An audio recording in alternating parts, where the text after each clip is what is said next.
Okay, Eric, you're live. Perfect. So we're live and it's recording, yeah?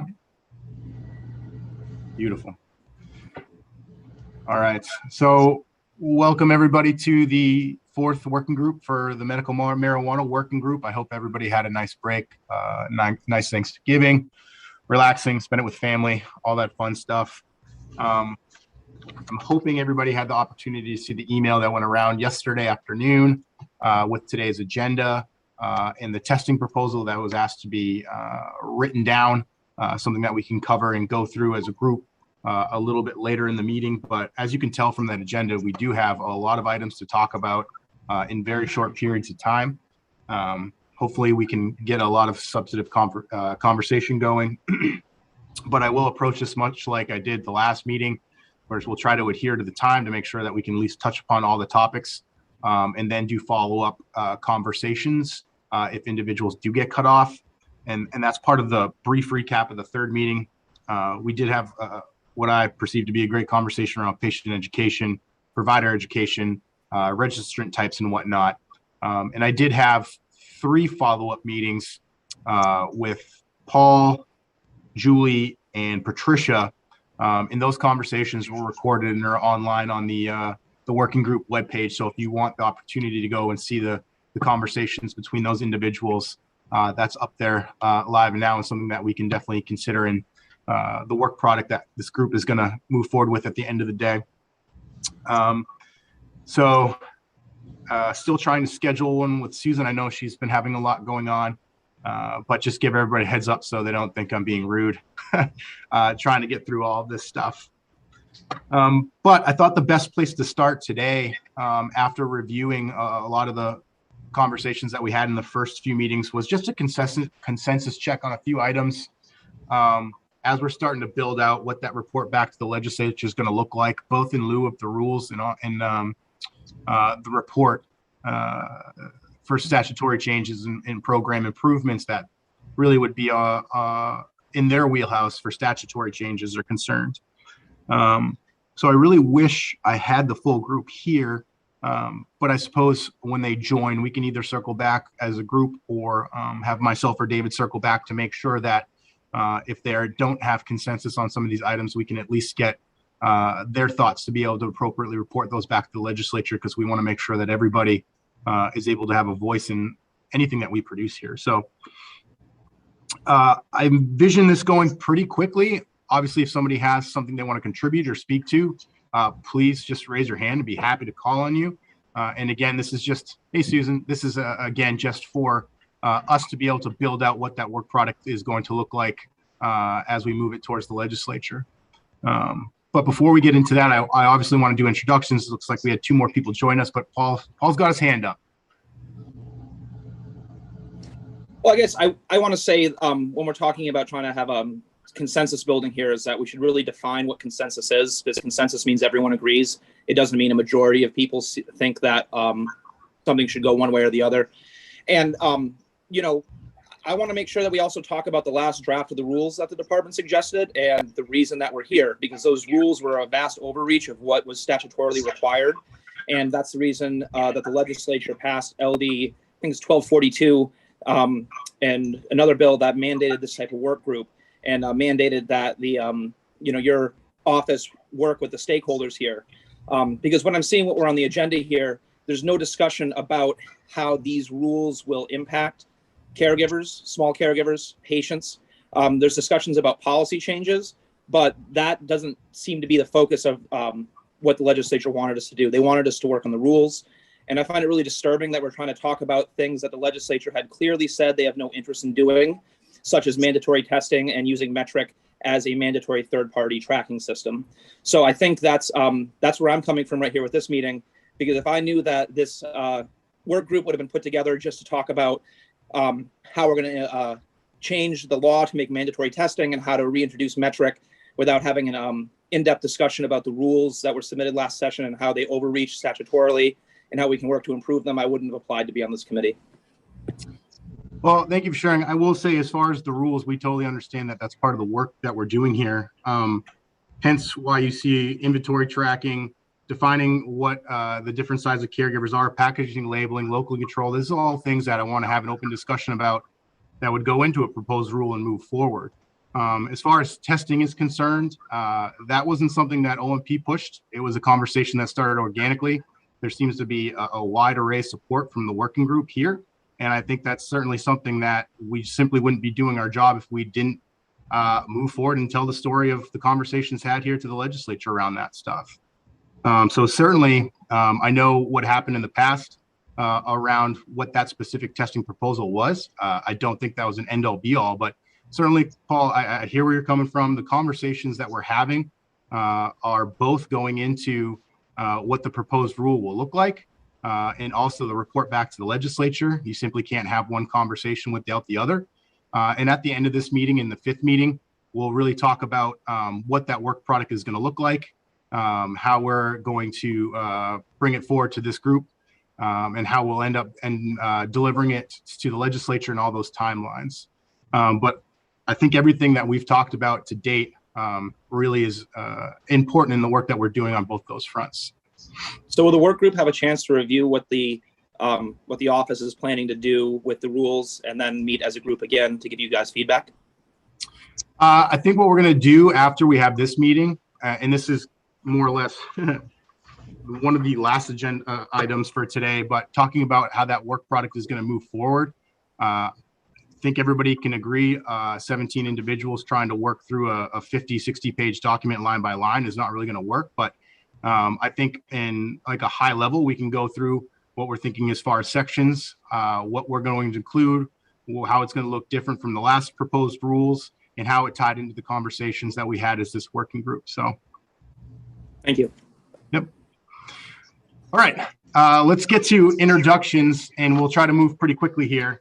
We'll do it in the same fashion we've done before. Just want to make sure everybody live streaming and chooses to watch the video knows who we are and what seat we hold. So I will call you out, and we'll start with, well, Catherine.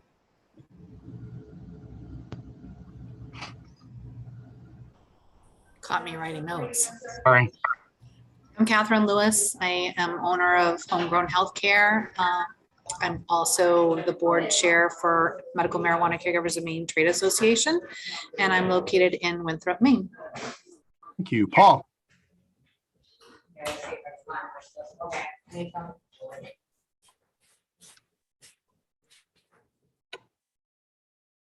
You're on mute, Paul. Good afternoon. My name is Paul T. McCarrier. I'm here to represent patients, small caregivers, and other interested parties. And I'm from One Mill in Belfast, Maine. Thank you. Susan. Oh, she looks like she's away from her chair. We can come back. Joel's going to join us late. David. Hi, I'm David Vickers. I'm a caregiver representative, and I own Origins Cannabis Company in Manchester. Great. Looks like Susan's back. Susan. Hi, Susan Meehan. I own a caregiver operation, Maze Mamas, and I am the chairperson of Maine Cannabis Coalition, and I represent caregivers on this committee. Thank you. Heather. Hey everyone, I'm Heather Sullivan, Senior Licensing Manager for CareLeaf, and I'm here as a dispensary representative. Josh. Hey everybody, good afternoon. My name is Josh Quint. I'm with Canuvo. Sorry, dispensary representative in this group. Barry. Hi, my name is Barry Chaffin. I'm one of the co-owners of Nova Analytic Labs in Portland, and I am representing the testing facilities. Alex. Hi everyone, Alex McMahon, Medco, representing products manufacturers. Patricia. Hi, I'm Patricia Callahan, and I'm a patient representative in the work group. Michelle. Hi, I'm Michelle Caminos. I am here representing patients. I don't think we have Sean yet. We have reached out to him. Jamie. Hi, my name is Jamie Comstock. I represent Relevant Healthcare. I work for Bangor Public Health and Community Services. I'm the health promotion manager. And in advance, I'd like to just say that I need to hop off around 2:30 or 2:40 and join by phone. So apologies for any disruption. Julie? Hi, I'm Julie Milliken. I'm a family nurse practitioner. I own Maine Medical Certifications in Augusta. We write medical marijuana certifications for patients. So representing the patients and their interests in the medical card in the medical program. And then Chris. Chris Beaumont. I work for the city of Portland. I'm the marijuana compliance coordinator. And I'm representing municipalities. And last but not least, Rebecca.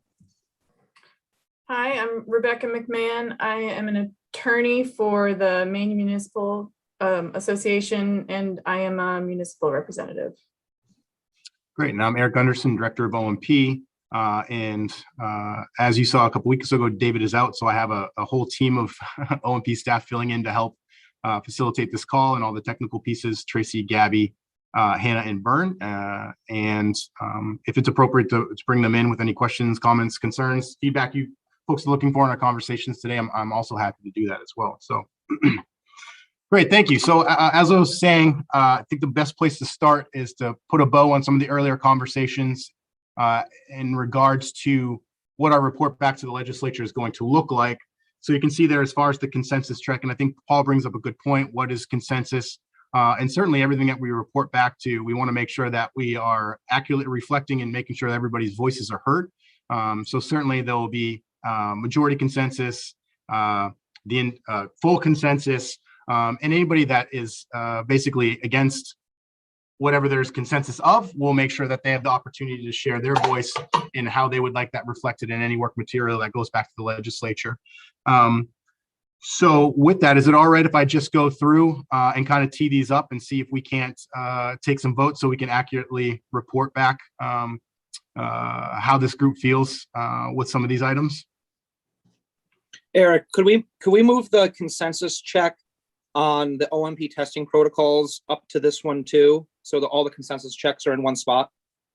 No, because I certainly want to have, I mean, when you talk about testing, there's a lot of other factors at play. I think when you're talking about what registrant types should look like, how to define caregivers, when we have conversations about tracking, I think that can really be beneficial when we go over the proposal and ways to reconsider it or redefine it, because I'm hoping to have a little bit more of a conversation around the language and the writing that we've proposed here. These other ones are kind of teed up.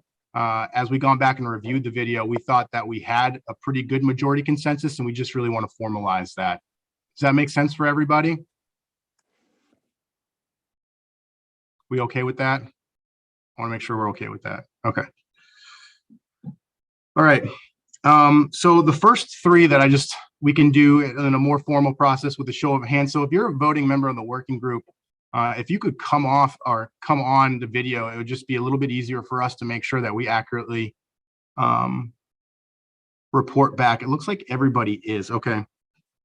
So as far as patient access, on our first meeting and then went into our second meeting, there were certainly three topics of conversation that I felt moving forward were important for this group to display consensus or majority consensus around, to see if the legislature might be willing to be moving forward with some of those recommendations. And the first one, I think, is probably the easiest one. There was a lot of conversation around patient confidentiality and how that's been important since the start of the program and in all the work that we do here at OMP and any future changes made.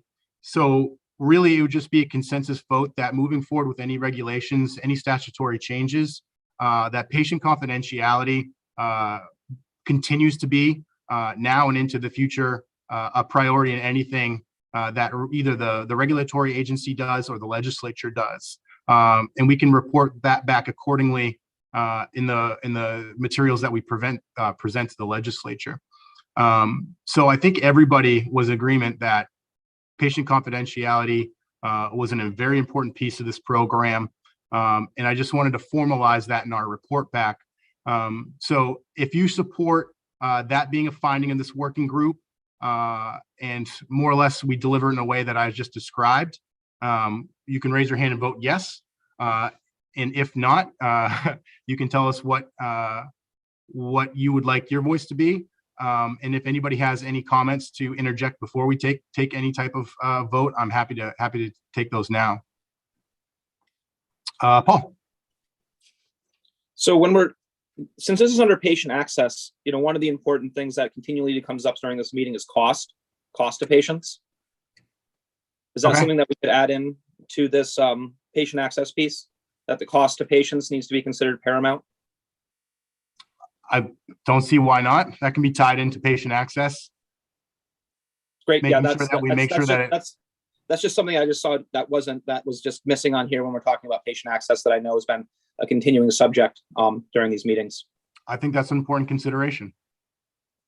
I mean, when we're I talking agree. about For me, that is a primary consideration. Yeah, when I we're talking think about the vision of this working group is to benefit patients of the state, benefit businesses and the stakeholders around this working group and others. So costs to patients should certainly be something that both whatever the regulatory agency is in charge of the programs or the legislature. So I would definitely entertain that, and we can illustrate that back, not only patient confidentiality, but access in the form of cost. So with that, is there anything else, Alex? Oh, sorry. Was that you just? Yeah, I was just getting a jump on the vote. All right. So show of hands for that report back. Sorry, can you repeat the question? In the report back to the legislature, we're going to have a finding being a commitment to patient confidentiality. And also yes. Okay. Okay. Thank cool. you. Sorry. Yep. And I take that. All right. Perfect. Nope, we're good. I think we got it. All right. The second one, I think we had consensus, but again, just to formalize it, was the digital certification. Obviously, there's some details that go into it, but I think what I heard for the most part was still doing the hard card that we typically do or traditionally have done in the program, but allowing some type of digital certification to serve as a way to access medicine before you get it, if you misplace it. So it kind of have a two-pronged approach with having that patient certification. So if anybody wants to add to that before I call for a vote on allowing digital certifications in the way that we had discussed in, I believe, the first meeting. Susan.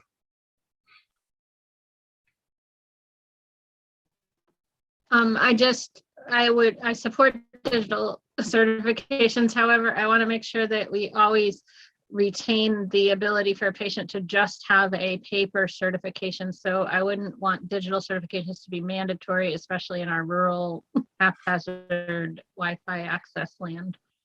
Yep, it would be both. And that was in line with the conversations that we had, was Great. having both those available. Julie. Sorry, just to kind of reinforce the validity of that sort of a process, if we could just include some language that reminds the legislature that you can use a digital format to go through TSA in order to get onto an airplane. So it should be perfectly acceptable to use it for your medical certification as well. And Michelle. Sorry, it takes a second to unmute. I'm sorry to back up. I just wanted to add back to the patient access. If it's not in there, I just wanted to add a little bullet point about having the appropriate infrastructure to go along with anything that is required. In other words, if we only have a couple of testing facilities in the state, we need to make sure that whatever we're requiring gives time for that infrastructure to be built up. Just a bullet point. Thank you. Absolutely. So by a show of hands in the report back from this group, we support and recommend a statutory change allowing some type of digital certification, but also maintaining the hard copy, just allowing that flexibility for the patient population. So raise of hands. That looks like anybody. Oh, hey, Joel. Okay. Perfect. And another one that we talked about, I believe it was the first meeting. Eric, I'm sorry. I just wanted to note that Susan raised her hand, but her picture had frozen. Got it. And then And all I finally- could see was my own hand and thought nobody else rose their hand. I'm like, wow. No, I think I caught it on the tail end. No problem. And then finally, I believe it came from the first meeting, the pediatric certification process, how what's statutorily required is not really the practice that's in place. So to basically align that with current practice to make sure that there's actually access for the pediatric patients in a way that makes sense. Susan, I know this is something that we've talked about numerous times over the years. Is there any feedback or anything you want to add to that? I certainly think it should be a recommendation to the legislature that we formalize in any report out. I think it should look nearly identical to the adult certification. In my opinion, I feel that a follow-up to that would be that pediatric patients, healthcare providers who are certifying pediatric patients must provide some way to access the office off hours, after hours, the weekend. It doesn't have to necessarily be free, but patients need to be able to call to ask their questions, especially when they're medicating a person such as a pediatric patient who can't necessarily provide hey, this makes me feel scary, or this makes me feel, whatever. So that's the only thing that I would offer as an alternative to mirroring the adult certification process is that the office must provide a way to contact the office after hours. I think that's a great point. May I add something, Eric? Yeah. As the mother of a pediatric patient, on a personal note, when my son was first diagnosed with an aggressive malignant brain tumor, it was horrifying to have to wait almost 2 weeks to get his certification and then be able to start what might be, life-saving intervention for him. The only intervention we were able to do at that point, because we were also waiting for the other standard interventions that were going to take some time to access.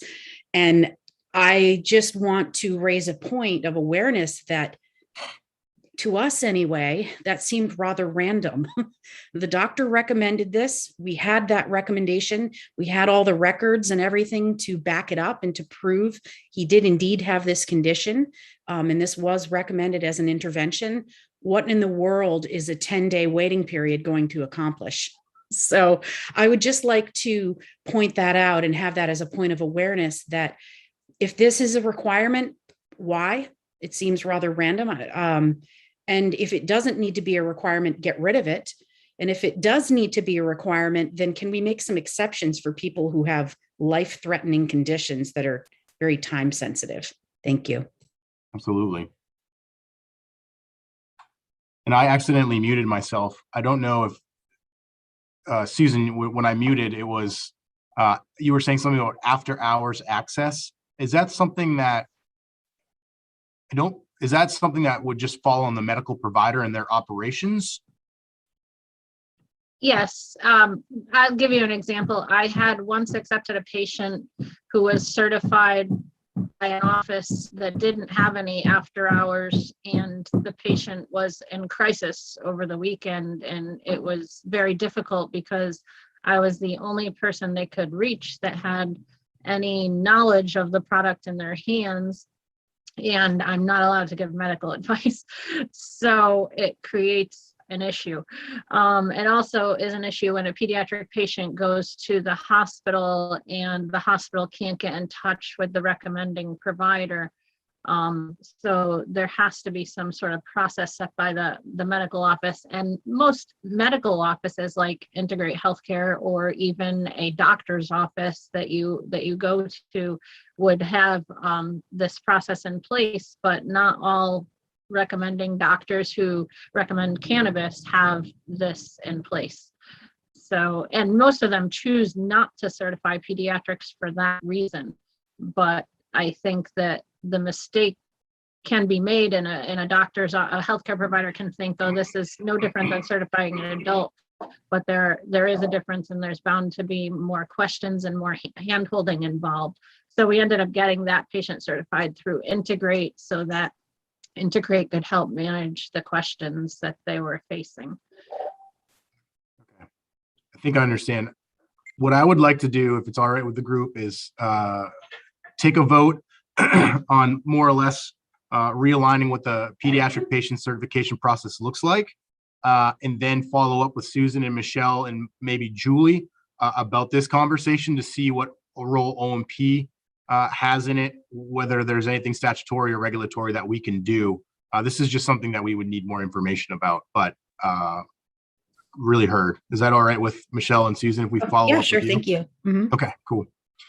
So a show of hands, people that support a recommendation from this working group to really redefine what the certification process looks like for pediatric patients, more in line with what actually happens in reality or with the patient process.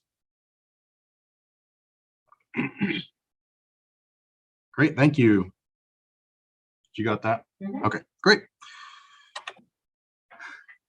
Another finding in a lot of conversation we've had, especially last meeting, was around patient education.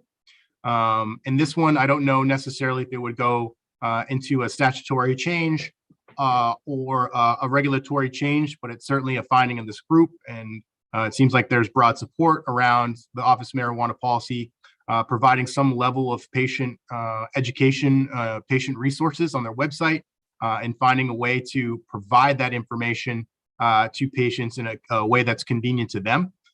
So I certainly want to put that as a finding in any report back to the legislature and kind of put timelines and parameters on that. While it's something that we can do internally, I think it's important that we document the conversations that we have at this group and a lot of the stuff that we're going to be doing both at OMP, at the legislature, and in the rules. So by show of hands, unless anybody has additional feedback or comment, we can have that as a finding as far as, again, patient education, patient resources, something that we can build out on the OMP website and figure out a way to provide access to patients. So show of hands. Perfect. And then finally, it came up twice, and we spoke to it briefly around the one card caregiver assistance, one card for caregiver assistance. This would certainly help with turnaround times and the administrative work on our end. It would certainly work on the industry time of getting people to work as quickly as possible, and hopefully help with a number of issues that we see here at OMP and on industry side as well. So we've certainly been supportive of it before. We've been told that we need statutory change with some of the language that is currently on the books as far as how we issue those cards. But I think the vast majority of people on this call support that. Basically, if you're a caregiver assistant and you're an assistant to 5 different caregivers, you need 5 different caregiver assistant cards, even though a lot of your information hasn't changed.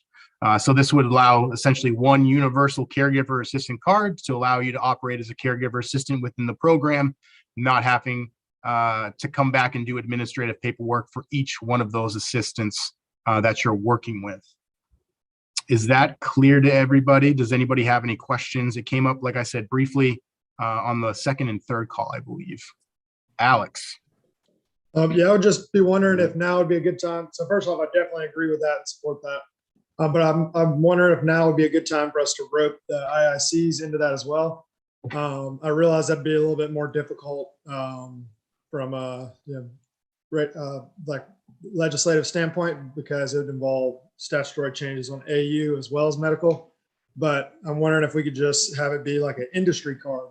So if you have an industry card, you could be an employee at a adult use facility or a caregiver assistant. They just wanted to throw that out there. It's seems like a good opportunity to kind of bundle that together. That being kind of thrown into the conversation, I mean, I would have to spend a certain amount of time vetting that internally as far as that would work with both of our programs and both of our systems. And that's certainly a larger conversation than we're having right now, although I do appreciate that feedback, Alex. And that's certainly something that we can talk about offline. I think as far as moving forward with this proposal to help with just the medical, I think we should likely keep the proposal the way that we have it laid out right now, but certainly something that we can talk about offline or moving forward. Josh, I want to make sure we get to Josh and Heather. Thank you. Yeah, so Alex, I see what you're saying, and that makes a lot of sense to me, but also the statutory changes would require, a bunch of time and effort. And so is there a middle ground option there, which is to say that like the IIC card operates in the adult use program, if you just had one, registration or employment or background check, whatever card for the medical program that could cover any job in the medical program that you wanted to do. And so if someone's a caregiver assistant, but they also want to become a caregiver themselves, or they want to work part-time for a dispensary, or they want to go work for a manufacturing or a lab license. I don't know if that's a little bit simpler, but still offers some more flexibility for workers. Heather, Paul, and Catherine. I was going to suggest exactly what Josh suggested. Paul and Catherine. So I think, and Josh, this might just be your idea. I might just be saying it differently, but would we be able to maybe have like someone who could just register with your office, and then they would be able to have almost like a profile in your office, and then have a card that would be designated of what they could do within each program? So the idea that I could be registered as a caregiver, I would be registered with the Office of Marijuana Policy, and then I could be registered as a caregiver, but then I could also be an adult use employee. And so basically, if someone was checking my profile, they would see I was authorized to do both of those things. Does that make sense? So there'd be people would have an individual profile within the Office of Marijuana Policy, and they would basically be designated within that profile of what programs they participate in, and then what they could do within those programs. Believe me, I understand what you're saying, but just to back to my comments after Alex, these are not insignificant systems changes to be able to bleed essentially individual licensing across both programs within our licensing system. I'm not saying that's impossible, but this is something that we would have to spend a lot of time on figuring out how to do with our vendors, and how to do it policy-wise in line with both programs. Certainly not something that we have to close the book on today, though. Catherine. I'd like to close the book on it. Immediately knee-jerk reaction is, why don't we just merge the two programs together? We don't need two programs. They're asking for two different things in the medical program versus the adult use program. The background checks system is different between the two programs, and they need to stay that way. We're treading very dangerous grounds in trying to link these two systems together. And me as a caregiver and me as the president of the trade association is strongly against any merging of the two programs. Thank you. David. I feel like I was talking to Catherine. Yes, 100%. I mean, let's just keep it medical. The two programs we do not want to combine. Let's focus on the task at hand, which is just dealing with what we need to deal with on the medical side, and keep this one moving, I think, for sure. Yeah. Perfect. And also to Catherine's point, there are different requirements for individuals in adult use that get IICs and individuals that become caregiver to caregiver assistants. But Josh, I saw your hand went back up. Yeah, so just to clarify, I mean, we're all kind of talking about different versions of the same idea. And I guess what I was talking about previously was keeping the program separate, to Catherine's point, but mirroring the simplicity of the IIC in the adult use program by only requiring one single, registration or ID card that covers any activity in the medical program. And then from there, would drill down to, what you're actually licensed to do. Yeah. Understood. Again, that I think from where we're coming from now, could we get there? Possibly. Yeah. The only difference right now in the medical program are the difference between the caregiver cards and the assistant cards, as is the caregivers are allowed to this authorized activity, and basically the assistant is an extension of the caregiver. I understand what you're totally saying. So if people want us to try to figure out a way to do a one card that rules them all, we might be able to do that. But in lieu of additional work requirement system build outs, I think we can at least take one positive step forward in consolidating the assistant cards. But also, this is the group, so I want to make sure that we have consensus. And if we vote on this and somebody else wants to be a dissenting vote to be able to get that into the report back, then we're happy to do that as well, if that's something that we want to see if the legislature has the appetite to do. Does that make sense? So if somebody wants to push this issue, push away, and we can make sure that that gets into the report and is reflected appropriately. So with that, I will take the vote on the original proposal, the original conversation of consolidating to one assistant card. And if there's any dissenting votes, we can make sure that we capture exactly what you're thinking. Does that make sense? So vote for the one assistant card, consolidations to the one assistant card.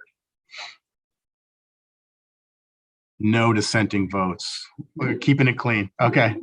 I think it will be a positive first step.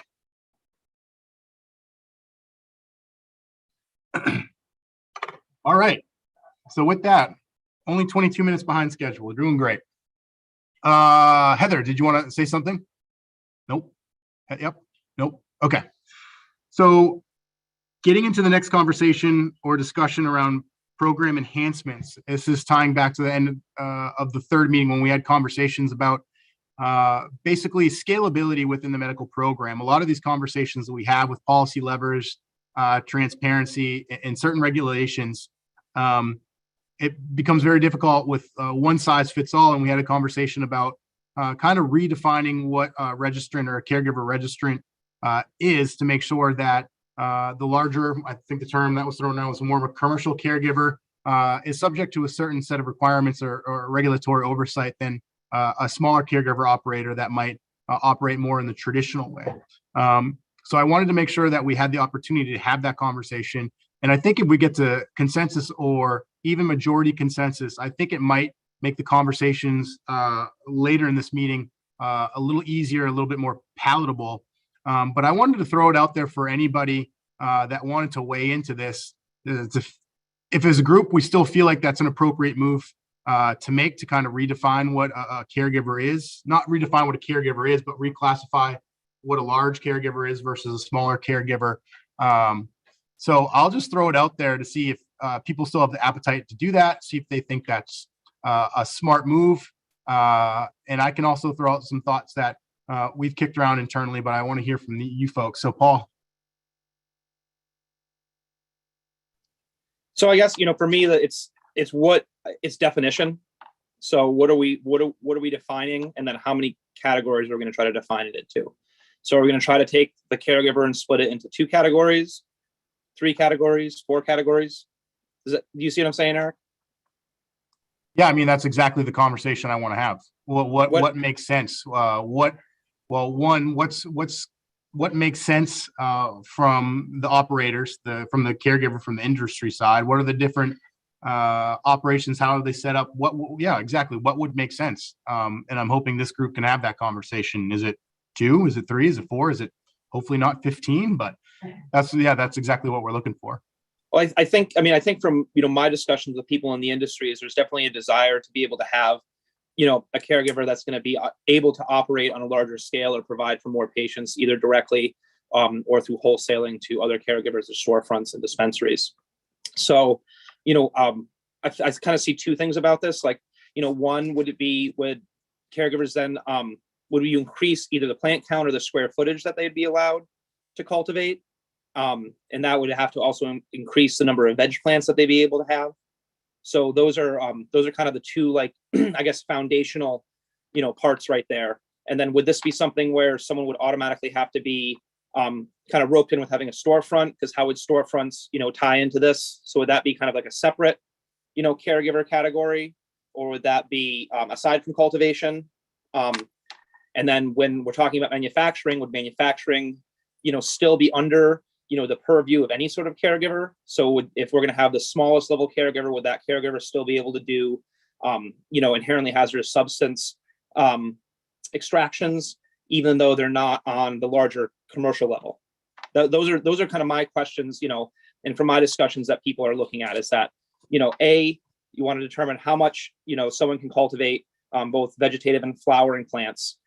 B, will it have to be tied to some sort of, retail storefront, or will that be almost like a separate license? And then C, how will products manufacturing work into that? Will that still fall under any caregiver card? Or will that again be kind of a separate category or registration like the storefront that I mentioned earlier? Chris. I support kind of splitting into a couple different categories there. I will echo what Paul said about you have the two means already, the plant count and then the vegetative square foot. I guess the only other piece I'll kind of add to that is potentially the overall size of facility square foot or that location of the facility. So the difference between potentially, working out of your home truly or working out of an industrial or a commercial area or a commercial property may be, a line to split on.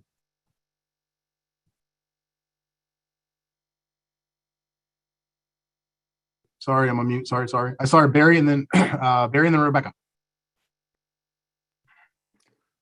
Yeah, so just throwing this out as an idea, and this would be a better answer for Paul and Catherine and some of the caregiver representatives. But when I'm on these calls, I hear a lot about costs, how it's going to affect my cost, how it's going to, testing and tracking and things like that. So would it make sense to define size with some sort of financial aspect to it, like a revenue limits, tiers that are somehow would lead to exemptions?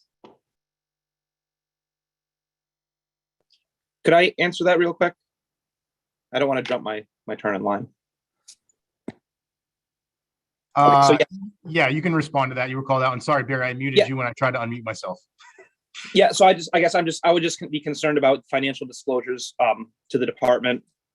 I think I see what you're saying though, is the idea if you're going to do under $50,000 worth of sales a year, then that would that would exempt you from some of these more commercial things. It's an enticing idea, but just from the people that I know in the industry, I think just sticking to square footage, plant count, and what kind of activities you're engaged in, I think that would be simpler for them.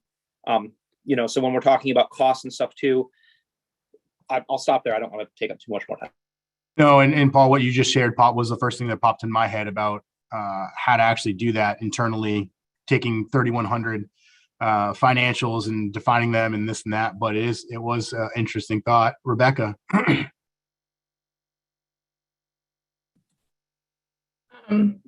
Obviously this goes without saying that this is coming from a municipal perspective, and it might sort of show my ignorance in how caregivers operate now. But one of the things that we have been hearing from municipalities is, given sort of the new statutory authorization for caregivers to sell wholesale and, the entirety of their product wholesale to other caregivers, I'm wondering if maybe a distinction might be that, the degree to which a caregiver is selling wholesale and maybe not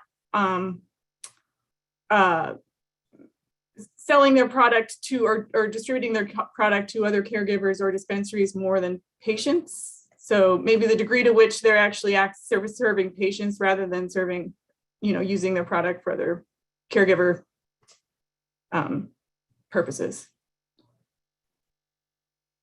That's an interesting thought. I hadn't thought about that. Susan, Catherine, and then David. Yeah, I also was concerned as to how we define small versus commercial. Like, is it plant count? Is it location, whether it's a home residence or a commercial location? Is it product manufacturing? Is it the size of the facility or revenue? Revenue, I have concerns about on an administrative basis and a governmental basis, is that I might sound like I'm playing the wrong side here, but I mean, what if, you're right at the cusp and you intentionally make sure your revenue doesn't go over a certain limit? Revenue, I don't know, is a good basis. And like Eric said, analyzing 3,100 sets of books might be difficult. So those are my concerns, is definition of what constitutes small versus commercial. You, Catherine.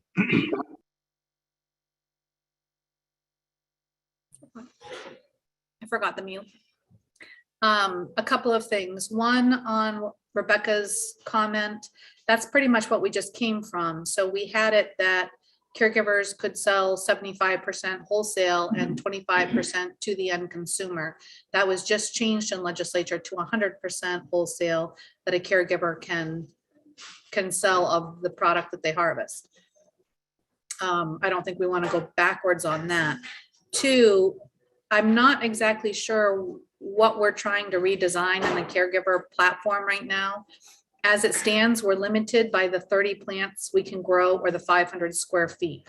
If you want to grow more, then become a caregiver dispensary and get the next license. And then you can cultivate more, and you can maintain, like turning the store into a dispensary if I wanted to. It's open to the real people now. It was just the 8 dispensaries that had it before, but that license is open to everybody. So I'm not sure why we're trying to create more confusion, because we already have a ton of confusion within the program and with the department trying to manage what we have. And I think we're asking for trouble. The municipalities are already confused, crazily confused as to what they can and cannot regulate, what caregivers can and cannot do. Right now, a caregiver can cultivate, sell to patients, wholesale, and manufacture their own products. We don't have to get separate licensing for all that. And it sounds like we're looking to muddy the water by going further. Maybe I'm misunderstanding what this conversation is about, but that's what it sounds like to me. As far as whether you have a municipality, like you have a warehouse that you're growing in versus your home, you're a home caregiver, or you're a commercial caregiver that's growing in a commercial building. I mean, it's already there, and we already have the licensing in place for that. So I think I'm concerned about confusing the issue. Thank you, Catherine. And we've certainly been very public about, if you want to grow your business, to move to the dispensary model, which is there, and there's the whole purpose why they lifted the cap, which comes with the different sets of regulations. I think the conversation comes from both the conversation that was started at the last meeting, understanding that you have a caregiver, maybe much like Susan, who has services a limited number of pediatric patients, and then you have a caregiver who operates a storefront and wholesales and is just as an enormous operation. And in front of the legislature, we heard from a number of committee members that they wanted a scalable approach that makes sense. So I'm hoping that we have that conversation so we can possibly capture those larger operators, those caregivers, to where smart regulations make sense with the size of the operator. So, David. Thank you, Eric. Yeah, just sort of to chat about that.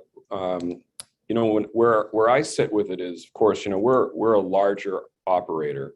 And when I talked about this at the last meeting, from my perspective, it was more along the lines, Catherine, sort of to just try to make sure we separate, you know, maybe some of us that are on this call and the folks that are, you know, like Eric just mentioned, doing things on a very small scale. And I think what, you know, my sense is, and maybe I'm alone on the panel with this, but it does seem like we're moving in a direction from the state's perspective where, you know, more regulations will be on the medical side, right? And so when I started talking about that at the last meeting, for me, it was, okay, if that's coming, let's make sure we take care of those that are on a smaller scale so that they don't get hit with some of these larger, you know, the expenses that can be more challenging when you're growing less plants, you know, you have less infrastructure for expansion.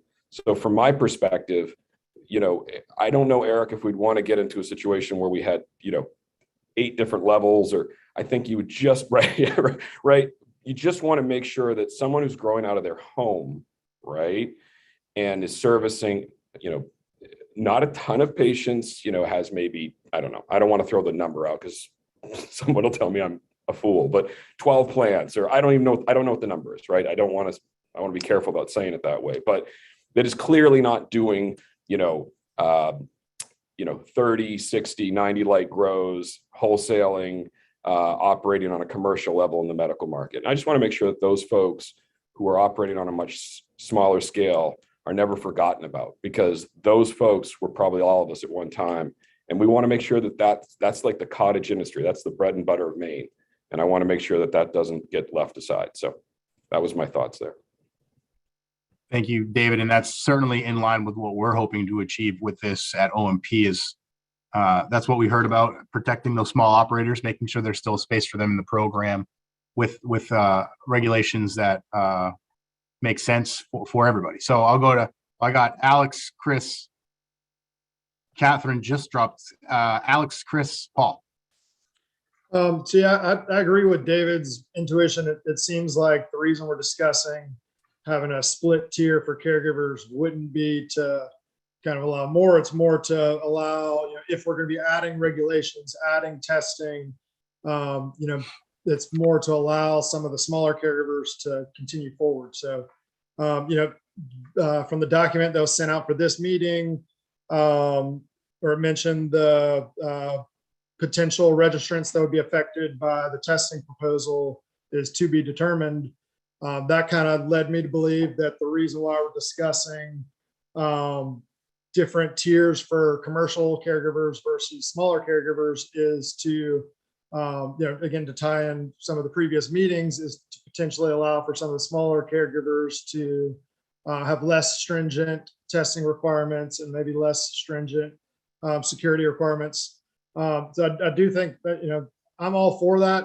I think the ideal way our Maine cannabis industry plays out is, we go into a store and it's similar to, a cooler of Maine craft beer, where you get all these different small to medium sized breweries, and you kind of get to choose from them. So I think it's important to, keep them in mind as we go forward. And also I do think it's important to think about how the two interact with each other. So if there is like the smaller caregivers that are exempt from testing requirements, just as an example, and if a larger retailer that would be considered a commercial caregiver wants to buy their products and put it on the shelves, would it be that they are then in the commercial regulations and they have to then test the product that the smaller caregiver was exempt from testing?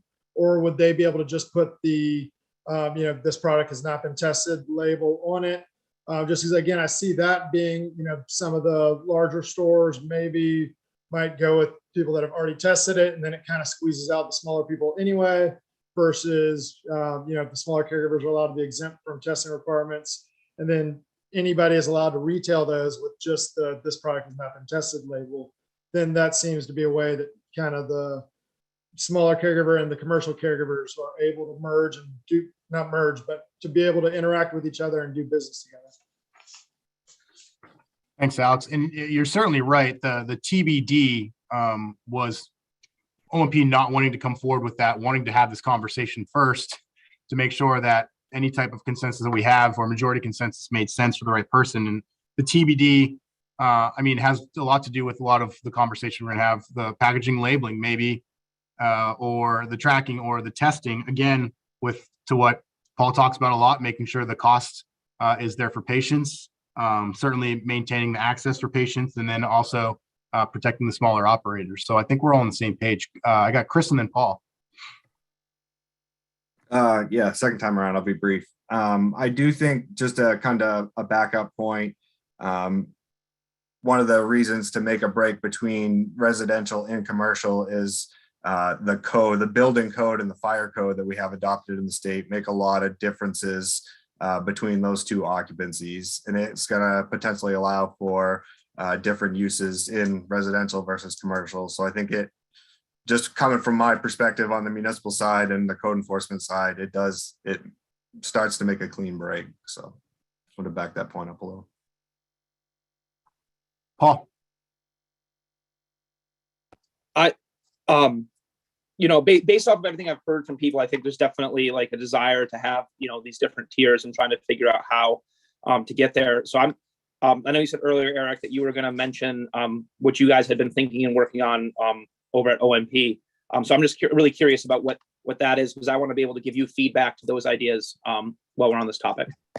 Kicking it around in our head as far as what conversation we had in the third meeting, commercial versus non-commercial, the first place my brain went was, well, certainly the dispensary model would be considered a commercial registrant for a certain set of requirements. Then also those that operate a storefront. I mean, that's a commercial establishment there as far as just having a store open on Main Street in Maine. And then when you talk about manufacturing, we have requirements for even if it was a smaller caregiver operating in IHS manufacturing, they still have to go through certain procedures and get certain certifications for that IHS. So I don't necessarily think that would kick it to like a commercial registrant within the program, but that's certainly as far as keeping it simple, keeping it clean, trying to capture the real commercial entities versus the smaller. I think it's a nice baby step, step in the right direction, just to capture, again, dispensaries and caregivers who operate storefronts. Obviously, that doesn't mesh as cleanly as we would hope with what Chris is saying from the municipal aspect. But would love feedback on that. I saw some nod. Just from where I'm sitting at, I mean, the dispensary model, the way that you're presenting it makes sense to me. But I think the problem that you run into then is that you need to have municipal authorization to operate as a dispensary before you can operate, before you can get authorization. Is that correct? Can you say that again? You need to have the municipality needs to opt in for dispensary, cultivation, manufacturing, or retail, right? Before you can. Yep. So the problem that I see with, as much as I agree with you and I see where you're coming from, the problem with every caregiver who is operating commercially being pushed over into the dispensary end is that without any sort of grandfathering, is that you'd have to have these municipalities opt in to to authorize dispensaries. I know that right now my municipality, I think it's past time to get something on the town warrant. So you'd have to get something authorized by the select people, or have to go. I think it's actually even too late to gather a petition. So that's kind of one concern when we're looking at trying to add another category or trying to have the idea of caregivers just being traditional caregivers where they're just directly serving patients as opposed to being the small businesses that they are today. So when my feedback to OMP on this idea is being able to, definitely have a separate category of caregiver that is able to cultivate more and operate in a more traditional commercial manner, that will obviously come with more privileges and oversights from the department, but not needing to be able to have to go through the municipal opt-in process when it comes down to becoming a dispensary. And I know that could give some heartburn to probably people in the municipal end, but if some of these caregivers are operating on a commercial scale, and the municipalities want to have more oversight, this is where they'd be able to get more state oversight. I think the idea of having, commercial storefronts, caregivers who have storefronts, that being either like a separate registration or something along those lines, that makes sense to me. I see that as more of a tax compliance issue more than anything else. But at the same time, that also has a strong, municipal oversight role because municipalities are required to opt in for anybody who wants to operate a storefront. So yeah. I'm not sure where you're going with the dispensary. I mean, I understand the limitations there. I'm certainly think if somebody's willing to operate or wanting to operate or operates a dispensary who has that volume and that scale, certainly they should be required for a higher standard of regulations, but also those that are currently operating at a larger scale as a caregiver, how to make sure that we have proper regulations in place on that front. And I guess, so we're jumping all over the place and this is a really good conversation. So the TBD and the testing requirements. So kind of why we thought internally it might make sense to and we're not talking about additional registration fees or additional, it would still be the same.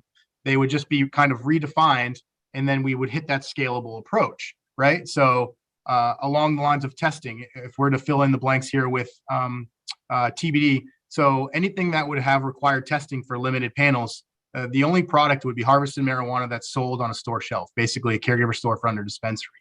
That way you can scale the different types of regulations that are aimed towards public health, public safety, and working for all the stakeholders around this group, including the municipalities. Does that make sense?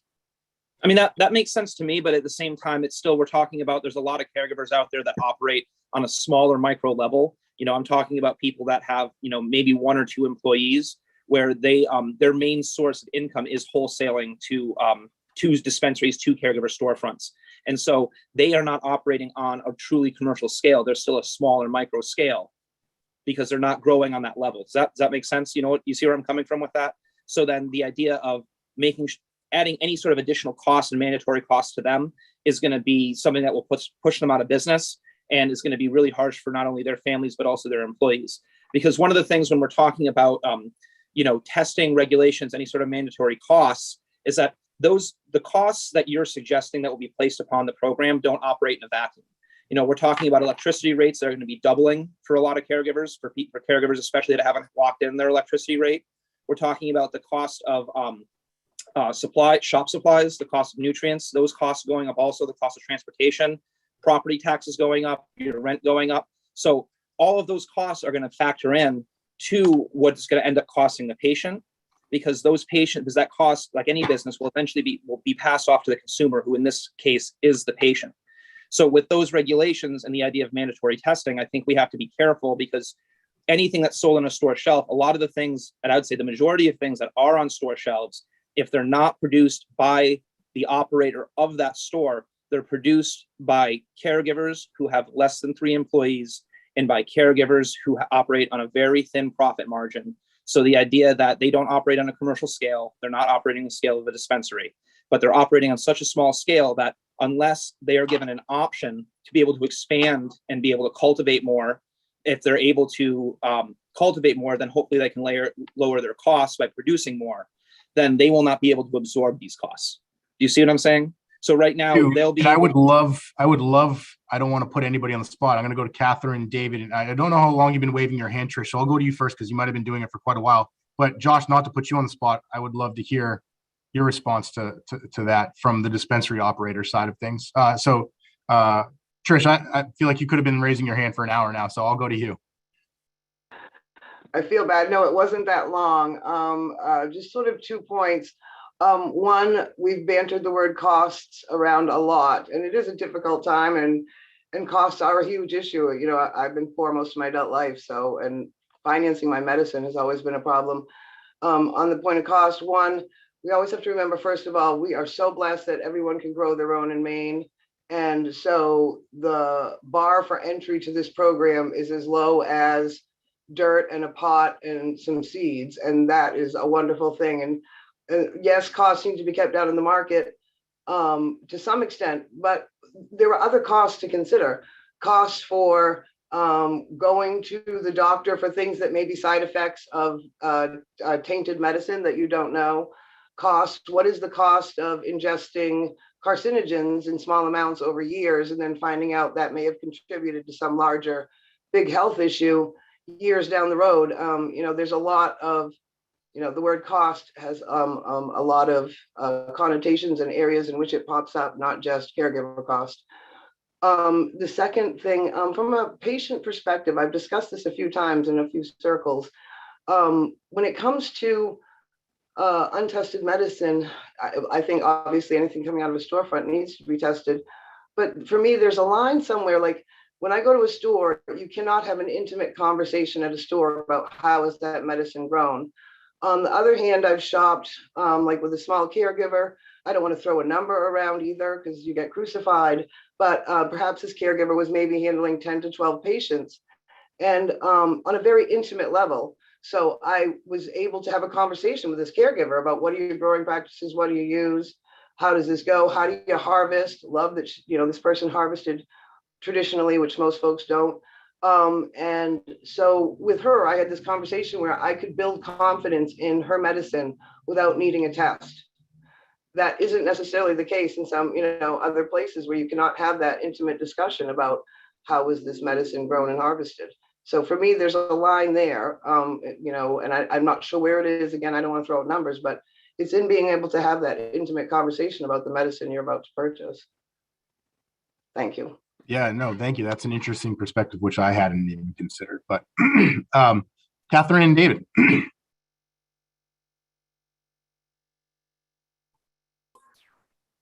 didn't want to unmute again.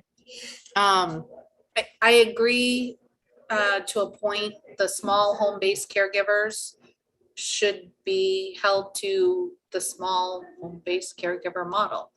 And those that have stores or grow in a commercial space or commercial size, then that may be two separate thought processes. But again, I still think we're playing with Pandora's box. Right now, a caregiver can cultivate, grow, manufacture, take care of the patients, and be real careful what we ask for, because in the past, we've seen changes to this program that were not beneficial to the patient. They were not beneficial to the caregiver model. And if we want something different than the caregiver model, it's there. And then we need to discuss like Paul was talking about, as far as the municipality piece of that, because that was something that I had not considered as to how that would look, and whether different municipalities see dispensaries and caregivers differently, because it literally can be the same thing if we choose it to be that way. But the small caregivers need to be, a home-based caregiver is a home-based caregiver, and the municipalities already have a hard time dealing with this, and we're asking for trouble with it. David. Thank you, Eric. So a couple things. There's a lot of pieces moving right now as we talk about this, right? So the first thing I would say is, as someone who grows, in a pretty good sized facility, we have had times when we test everything that we grow. So let's just start there. So everything that goes through our facility gets tested. We've had a situation in the past where we would have 8 strains in a room, and we would test the entire room, each strain independently. 7 of the 8 passed with 0 microbials, and 1 strain did not. So I am very confident that we run a incredibly clean operation. The protocol and the SOPs are all there. So had we not tested that room, right, we would have said, well, have confidence in the Schwagel team and the Origins team, because clearly we grow very, very clean medicine. We don't spray, we don't do these things. And historically, we have no issues. But without the test, we would have put on one of my store shelves medicine that would have failed a microbial test. Now, I'm sure most people in this room aren't going to start talking about failing a test, but I'm saying it because it's important to understand that just because you grow clean cannabis does not mean that things don't happen with certain strains and don't happen in an environment, right? So I don't have a great answer on how this rolls out in the state of Maine, but I do say, and I think Patricia really hit the nail on the head, is that when you really break it down, the cost of testing compared to the cost of I couldn't live with myself if I had put medicine on the shelves that would potentially harm someone, right? With a compromised immune system or whatnot. So that's why we always do what we do. But the state may have a real issue on our hands, right? We may not know. There may be some wonderful people out there who think they're doing everything right, but if they're not testing every single time, and we'd never failed a test before, like it happened recently. And so I just share that story because I think it drives home the point that there's a room, 8 strains, 7 were perfect, 1 wasn't. And I think that's the reason why probably, and Barry can probably talk to this, but it's why there's such a importance to this whole thing, and why it's such an important thing for me, because we want to put safe medicine on the shelves in both the recreational and the medical market. It's important. We're trying to help people. Thank you. Great. I want to make sure that we kind of recenter, refocus on kind of potentially redefining registrants and what would make sense that would be tied to those different types of regs, like require testing, certain level of tracking, different levels of packaging and labeling. So Josh, is it okay if I put you on the spot the feedback from Paul's comments so I can better understand, and the OMP, we can better understand that relationship between dispensaries and caregivers and the product that moves through the system? Sure, I can try. It's been a few minutes since Paul spoke, but I'll try to accurately respond to what he was talking about. So I think a lot of the confusion and difficulty that's come into this particular aspect of the issue is that there's a fairly wide range of operating realities, right? On the caregiver side, you've got all the way from small at-home operations that are dealing with a couple patients and are really not, making tons of money or any real money off of this enterprise, all the way up to a fairly commercial operation, like Dave was talking about his operation Origins. And that's just within the caregiver.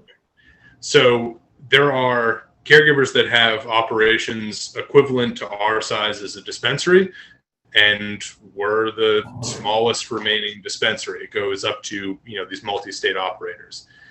With that massive range, there's no way to set up a regulatory platform that applies to everybody equally. If you set definitions and groups, there are always going to be people who are sitting right at those margins. And so I think it's pretty difficult for us to be able to say with authority, home caregivers and any caregiver with 2 employees or fewer shouldn't be regulated or shouldn't have anything additional applied to them. A caregiver with a store or a commercial extraction or manufacturing capability and 3 or more employees needs to then fall under the dispensary side. I'm just making this up as an example. This is not what I'm proposing we need to Josh, do. you said three or more employees? It's just as an example, Paul. I'm saying it's really difficult for us to set up those boundaries because there's such a wide range of reality in terms of the operators in this medical program. Anywhere you pick the line, you're going to be screwing somebody over, right? There's no way to do this super cleanly so that everybody's really happy and everybody's well defined within their group. That's not a realistic outcome. So how do we make a change and minimize a negative outcome while trying to create better clarity for regulators like the municipalities? I live in Bridgeton, and in dealing with our municipality, they really didn't understand there to be any differences between caregivers and dispensaries. They just think, oh, it's marijuana. They also didn't really consider much difference between medical and adult use. It was just, there's marijuana, they want to come in. What does the town want to do about it? I think it's very important, and almost everybody has said this, for small operators, and particularly the at-home caregivers, to essentially maintain the structure and oversight that they've had since the beginning of the program, which is very, very little, because they're not operating in a way that affects very many people. They're not conducting a massive business operation. They should really be left, to their own devices. Having us try to pick where that line is going to piss somebody off. Again, there's no way to avoid that. And so I think that it makes sense either for us to start picking some lines and then go out into the industry and talk to people and see how this works. And now, going back to the example that I said earlier, 2 employees or fewer, no changes, 3 or more, and a store and a manufacturing capability would then push you into the higher tier. Go and talk to a lot of operators and see how many people are going to get caught in that gray area. It's also, I think, a reality of any highly regulated industry that if a new rule comes out, people will have to adapt to it. And it may be that a number of different operations are forced to get a little bit larger, get a little bit smaller to make it easier for them to comply with these regulations. But I don't know that that's a good enough reason not to do anything. So I've been a little meandering here, and Paul, I don't think I actually really answered what you were talking about before. So if there's time, Eric, and we want to let Paul reiterate what he was talking about, I can more accurately answer. Well, I guess part of it is like how, and how many, like, how many vendors do you use, and how many of them do you think would fall under a non-home-based caregiver or more of a commercial-based caregiver? Because that's the thing. That's what I'm seeing over here in my bubble in rural Maine, is that there are a lot of caregivers out there who are small operators who have much thinner margins. They're not making boku bucks. But Right. what they are doing is they are providing products to local storefronts, much like our small farms, much like our craft alcohol industries.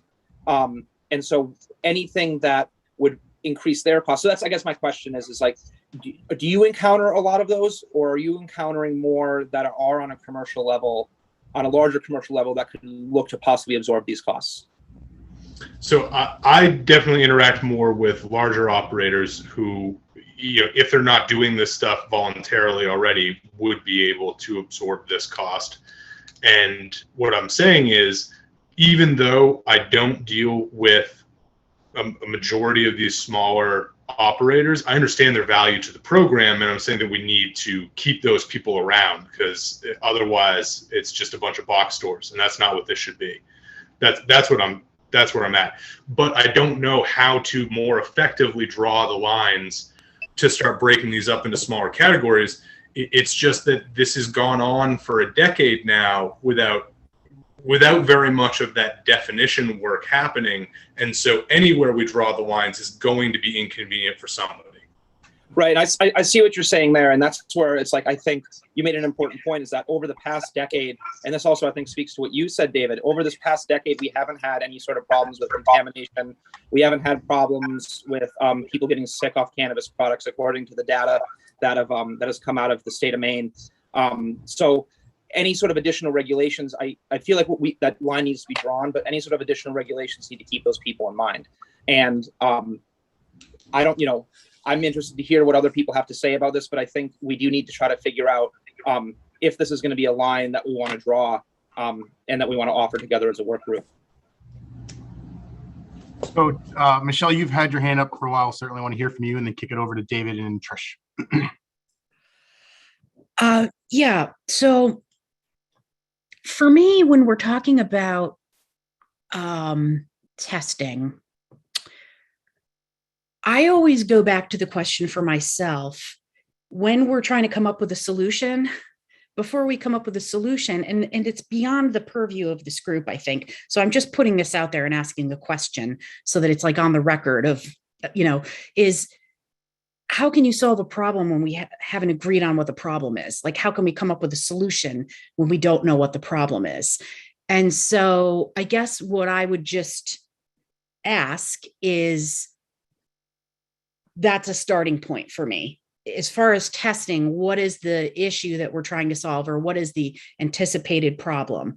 And that could vary depending on how the product is being used. So for example, with a smokable product, you might be concerned about certain microbials that could affect the lungs. With product that is being turned into a concentrate, personally, I would be worried about things like heavy metals or things like pesticides, particularly. Well, that would be for smokable product too, for things like residual solvent. Okay. So it really boils down to what's the problem you're trying to solve? And then to take it a step further, and Paul has addressed this, how would that impact the consumer if you didn't address that problem? So is it causing issues, or do we have evidence somewhere to suggest that it could be a problem? So I'm not suggesting anybody, we have to answer all this now. That would be way longer than we could take. But just, for me, it kind of boils down to what's the problem? What is the potential issue of not addressing this? How do we want to address it? And then, as a lot of people have already said, how will that impact cost and people's ability to access? And also, how will it impact really small operators, who everybody's happy, they're happy, their patients that they're working with is happy, there haven't been any problems. And now all of a sudden we have all of these new regulations that they have to follow that are going to put them out of business, or that that the cost is going to skyrocket so much that the people that they're helping now can't be helped. That's all. I don't have answers necessarily to these things, but I'm just putting that out there as a broader, like, this is what we need to be thinking about. No, and those are all really good consensus building points.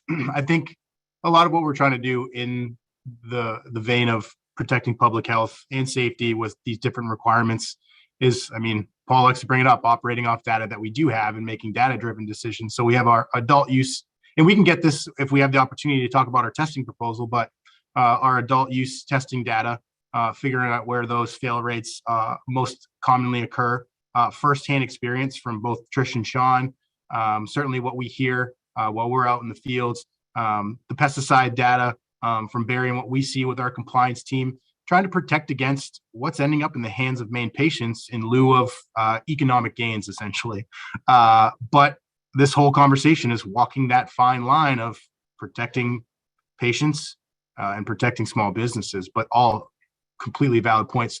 David, Joel, Josh, and then I'll try to figure out a way to wrap this conversation up. Oh, and then Trish, I'm sorry. So we'll go David, Joel, Trish, and then Josh. Thank you, Eric. Just sort of circle back real quickly. Clearly, where we are today and where we were even 3 years ago, the program is a different program. It's changed. We have storefront. I mean, we just need to all accept that, right? So the end of the game really is, let's make sure that the small, at-home based operators can continue to do, that are just servicing, limited numbers. I'm sure the folks on the municipal level, one of their challenges is when they hear that there's folks at a home operator that they have 55 patients a day coming through there. It's probably hard for you guys. And I'm sure that's one of the challenges that you deal with on that level. But from a proposal standpoint, Eric, I heard you sort of mention that the storefront idea might be a good place to start from a testing perspective. I would just like to say, I think that's a great idea because it might be a slow or spot that may not hit as many people initially as just an overall, blanket hit. But, as a store operator for myself, we're certainly going to make sure that if something's on our shelves, we test everything that it's going to be tested. So maybe it's a personal decision. I don't know, but I got a feeling there's going to be some legality coming down the road on that one for the folks that decide that they are not going to have testing out their stores because someday there's going to be a problem. I appreciate the positive feedback. It's always nice to hear that stuff. But I mean, that's certainly in line with what we were envisioning. Medicine being sold in a commercial fashion through a retail store. I mean, there's always the catch-22 of the qualifying patient that's really in need of this for whatever their medical condition may be, operating with a small caregiver. You would want that to be tested too, but we're talking about scalability here. So, I mean, it's a difficult conversation to have. So Joel, Trish, Josh, and then we're going to end with Paul. Thank you. I want to just comment on there not being a problem in the program resulting from medical marijuana not currently being required from testing. Sure, there isn't data acutely from intoxication of tainted products. But as an industry operator, I think, and all of us who are, I think we are aware of operators who, in lieu of economic gains, have used pesticides and bad products on their plants. And, I just think we don't know what that looks like 5 years, 10, 20 years down the road, like we've talked about on this call today. And I think it's something that we need to acknowledge. Honestly, in my opinion, I come from the background of working in a garden supply store, and there's a lot of gardeners who are operating on thin margins. You get really close to having a crop and it gets threatened by some type of pest or mold. And there's some operators that don't operate with integrity or value and will spray bad things on their plants and try to sell it. So that happens. And I don't know exactly how to implement this. I do think I don't think any testing requirements that we're talking about here, there should be tiers to the class of caregiver involved. It should not be burdensome on the small operators for the backbone of the program. And it certainly shouldn't look like, in my opinion, exactly what it looks like on the adult use side. Testing products multiple times down the supply chain. That's not feasible, in my opinion, either for the medical program as it exists.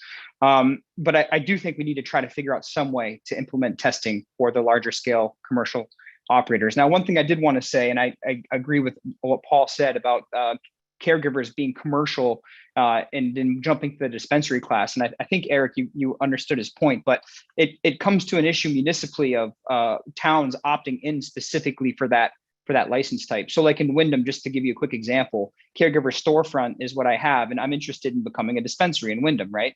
A lot less assistant cards. We pretty much already operate by all the standards in which a dispensary would. However, Wyndham's opted in only for one dispensary. And if for instance, their existing ordinance, this was years ago before caregiver storefronts were even a thing in Wyndham. And the ordinance reads, if you're going to be a dispensary in Wyndham, and if we were to do it, your operating hours can only be from 8 a.m. to 5 p.m. You know, currently my store is open from 8 a.m. to 8 p.m. And so it's not as easy as saying, okay, I want to be a commercial caregiver, I'm going to be a dispensary. It's going to take tremendous time and effort. And these municipalities are short staffed. And a lot of them are burnt out, quite frankly, on marijuana and all the different moving targets. So that is a big challenge. Thank you. So again, Trish, Josh, Paul, we'll get Michelle in. I promise at that point we'll put a bow on it. Hi, yes, I'm totally in support of those small home-based caregivers who are directly dealing with patients on a very intimate level and protecting them. But to answer some of the questions about perspective, you know, and these growers who are supplying stores, there used to be growers who didn't have any regulation and had their stuff go to the market regularly, and it was called black market, and it was in existence long before this program. So when we look at how we're deciding growers who are contributing to or selling to stores and stuff, perhaps we should, whether or not they're the ones testing it or the stores are the ones testing it, someone's got to test it, because other than that, you know, why have a program? Because that I could, for years before 1999, I was able to get untested weed all the time and use it as medicine. For patients, specifically patients who aren't caregivers, part of the reason you become a patient is to get off the black market and to be able to say, oh my God, I'm treating myself with safe medicine. To me, that's just a minimum standard to separate a medical program from what was a really fairly functional black market back in the day. So if we're not going to, you know, ensure that medicine's safe, why not just go back to the days of dealers? Because, you know, I knew most of my dealers and could have conversations about where the weed came from and stuff. So, you know, that's something to consider when you're trying to defend, you know, having medicine go to the market in any large quantity without being tested. It's no different than a black market at that point. Thank you. Thank you, Trish. And I just want to point out into the chat, Susan's having internet troubles and she has posted some comments, and we'll make sure to put those into the actual record in the transcript, even though she wasn't be able to verbally share those. So I just want to make sure everybody has a chance to see those as well. Josh. Yeah, so just a couple things. So Joel, referring back to the weird hours that are listed in the Wyndham Town Ordinance, again, I think that falls into, like, it's a pain in the ass. I get that, or pain in the butt. Sorry, but at the end of the day, that falls into the category of, like, municipal ordinances always have weird stuff in them. Like, you have to convince the town to change it, or that the rule's nonsensical. You can't make everybody happy. Although having, you know, just the one license for the town is definitely an issue. But looping back to the kind of entity structure and alignment of classes or types within the medical program. Catherine, I was actually really interested to get your feedback on this, since you do so much work with MMCM, leading that organization. Do you know, can you tell me offhand, ballpark, like what a typical or an average number of employees for the members of your organization would be? Like 3, 4, somewhere in that range, less, more? It's really hard to say. I don't have like the data printed out. Yeah. We don't ask for their employee count. Many of our members are going to the storefront model. Yeah. But they're smaller. Yeah. If I had to guess, I would say probably around up to 5 employees. Okay. Okay. So, Josh, to answer your question, here in Waldo, Knox, and Penobscot counties, it's generally about 1 to 5. If you're talking about ones that don't have storefronts. Once you have a storefront, that number tends to go up. But I just wanted to give you that information. Okay, perfect. So I guess here's what I'm thinking, guys. And going back to the conversation about how we might split up the license levels, and then Catherine's point about whether that's actually more trouble than it's worth. I didn't know if it might make sense to, instead of thinking about breaking up the caregivers into multiple groups and dispensaries, kind of staying by themselves or even being split up themselves. The medical programs had these two classifications for a long time, right? Caregivers and dispensaries. And it's kind of, it was based on what you were allowed to do, but over time that distinction's gotten more and more arbitrary. And so I'm just throwing out an idea. Would it make sense to, I understand this is a ton of work for OMP and municipalities, but would it make sense to basically reclassify all participants in the medical program into one of two new categories, and to pick that dividing line relatively high up the ladder in terms of size of operation? So to say that if you have, again, like you have a retail store and an extraction or a manufacturing capability and a grow, or if you have more than 12 employees or something, then you are in the upper tier, and anything else you're in the lower tier. Just throwing this out as a notion, but if we, again, instead of trying to chop up and create a bunch of small groups that would create tons of little, kind of gray areas at the edges, if you just had two larger groups and you have the dividing line be relatively high, because to Paul's points earlier, any new proposed rules are going to include additional cost burdens. And if we're able to have those applied to a smaller group at the top, who are the operators who basically are incentivized to try to continue growing basically forever, at least for a while, then those are operations that can generally accept those costs. And people who are just operating a relatively small or even a medium-sized business but plan to kind of stay at that scale don't have to take on these burdens. Does any of that make sense? Yeah, I think it makes sense. And I think I certainly want to hear what Michelle has to say and put a bow on it, make sure that we can talk about one of the three remaining items. But I think this might be something along the lines of offline OMP talking to a number of people in the working group, see if there's any type of, can get people kind of in this area as opposed to this area, put some bullet points together and propose it to the group in our final meeting. Didn't really want to be in that place in the final working group before the report back. But look, if there's value there, then that's probably the way we should go. But I'll just jump to Michelle to make sure that you can share your comments. Yeah, thanks. I just wanted to, this is my little puppy, my new dog, sorry. He's cute though.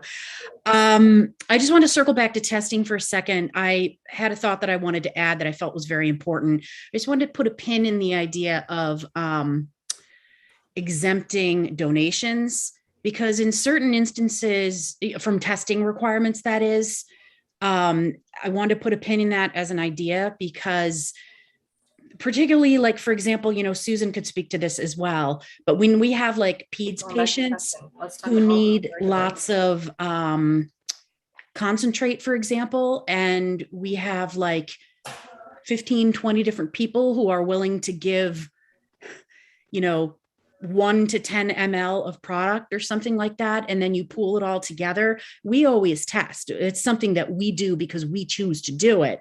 But once it becomes like a legal requirement, if it's too burdensome or you have to test every single one from every single source, you then have this thing. I don't want to ever be in the position of we're some illegal underground railroad, trying to help people because we're having to skirt requirements.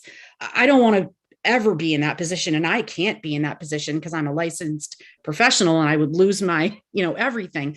So I'm just putting a pin in that, can we think about certain instances like that may be accepted. Thank you. Yes.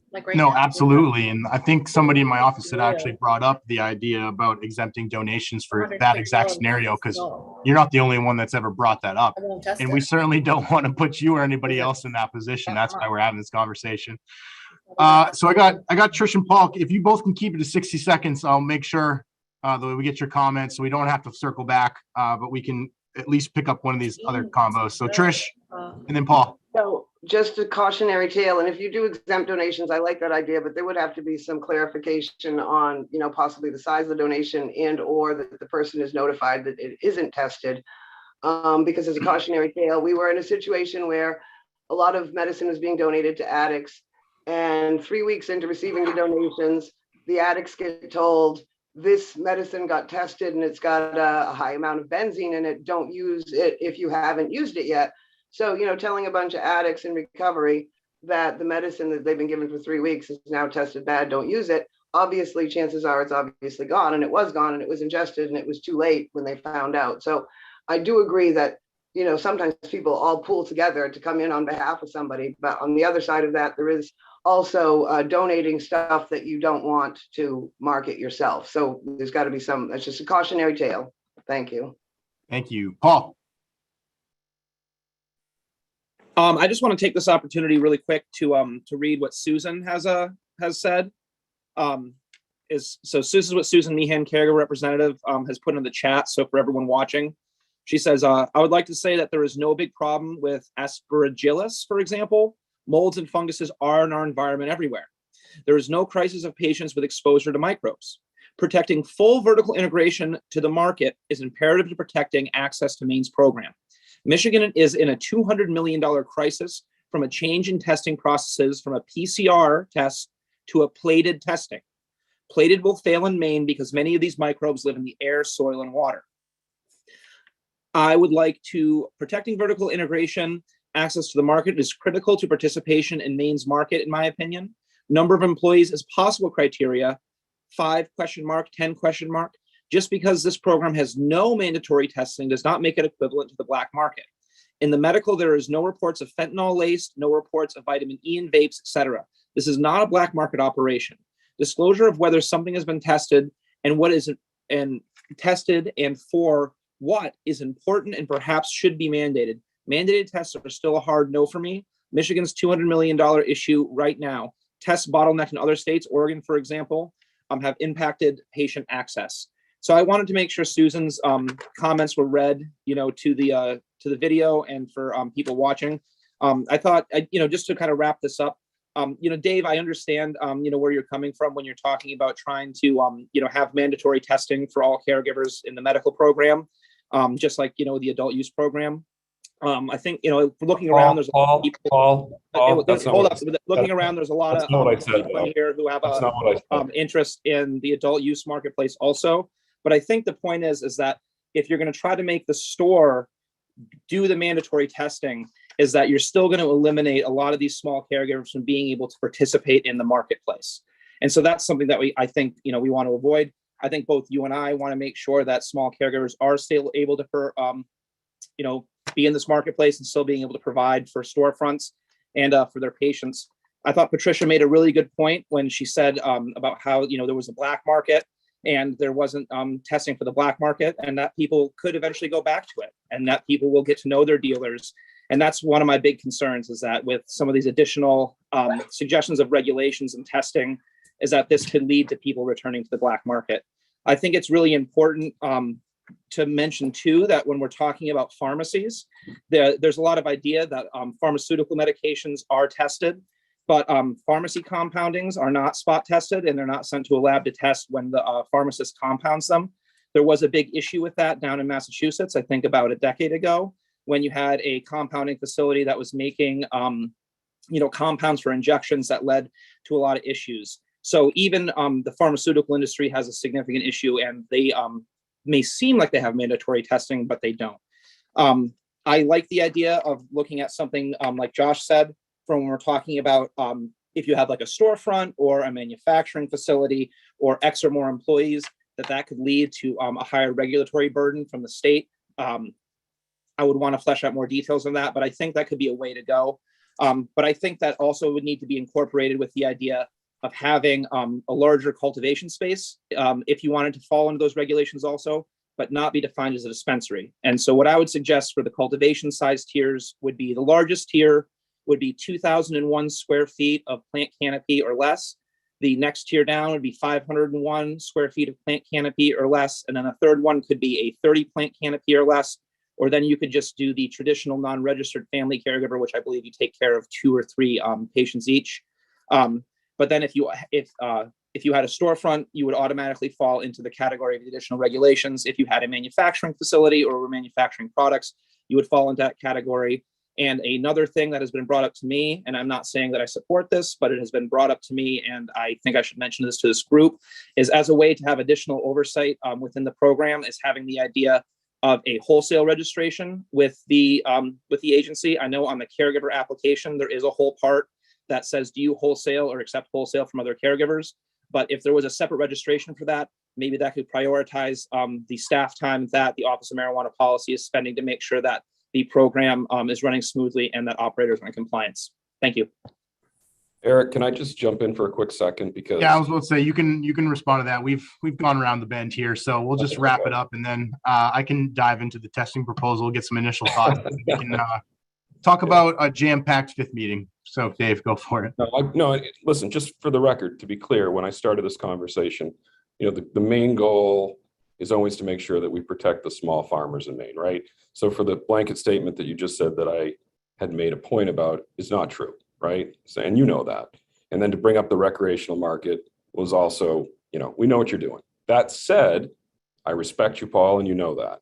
So and I respect you, Dave. I just think it's important for transparency that people know that there are people within this work group that are caregiver representatives who also have interests or are operators in the adult use field. And I just think that's an important, because it's not mentioned a lot in our introductions. And I know that people, again, have brought it up to me. Just for the sake, you've had the floor for like the last 15 minutes. I just want to make sure Dave can get out what he said and other people have a fair share to chat here. So. Yeah, no, and so in fairness, I think I just said even earlier today when Catherine made a point was like, let's make sure we keep these 2 programs separate, right? So I'm very much in support of the caregiver program, and to suggest otherwise is just not fair. That said, for those who have storefronts and for product that's going out to the open market, I think it's very important that we protect the patient. And I'm not going to back down from that. And I won't be bullied in this setting to make it like I'm saying something other than that. Because for sure, I stand behind that. I feel that in the market of storefronts, products should be tested. I will not back down. Thank you very much, Eric. Thank you, Dave. And since we're kind of blowing this whole thing up, I'll go to Josh and Barry. And then I'd be happy to talk about the testing proposal. I'm so sorry. My hand was left up previously. Go ahead. Okay, so yeah, I just wanted to respond. Paul brought up Susan's comment in the chat. Like I said in my first meeting, my main point here is to be a source of reference, to help out with misinformation and correct things that are floating around. I hear a lot of them calls, and no disrespect to Susan, I'm sure you're not doing this on purpose, but everything in that post is factually incorrect regarding testing and the appearance of between plating and PCR and microbes being in the air. And again, that's why I'm here, is to correct things like that and to provide that source, because a lot of these things do go around, and I'm sure that this is going around out there. And Susan, I'm sure you read this somewhere, and that, wherever they were presenting that information, I'm sure they meant well, but it's just, it's not accurate. Plating versus PCR is not what's causing the issue in Michigan. If anything, the plating is more accurate in PCR when you're looking for a large group of yeast and molds. That's why Michigan barred PCR testing for yeast and molds. We've experienced that personally in our own lab. We've done a back-to-back, side-by-side comparison between the 2 methodologies. So I'm just here. Again, I mean, no disrespect to anyone on the panel. I just want to clear up some things when things are said that are not factually correct. This is, microbes, yes, are in the air, but that goes for anything. When you do mold testing in your home, yes, there's mold in the air, but when mold concentrates in a place, it becomes worse for you. It's not just the microbes in the air. It's when I reach a level of a dangerous level when they concentrate on a particular substrate, whether it be your drywall and your walls or the product that you're ingesting. It's about a growth level. So I could talk forever about this post, and that's why I didn't respond until Paul brought it up. But I just wanted to quickly point out that there are some factual misinformation here, and that I'd be happy to get on a call after this if we needed to go over this post in detail, and talk about, you know, the issues around testing.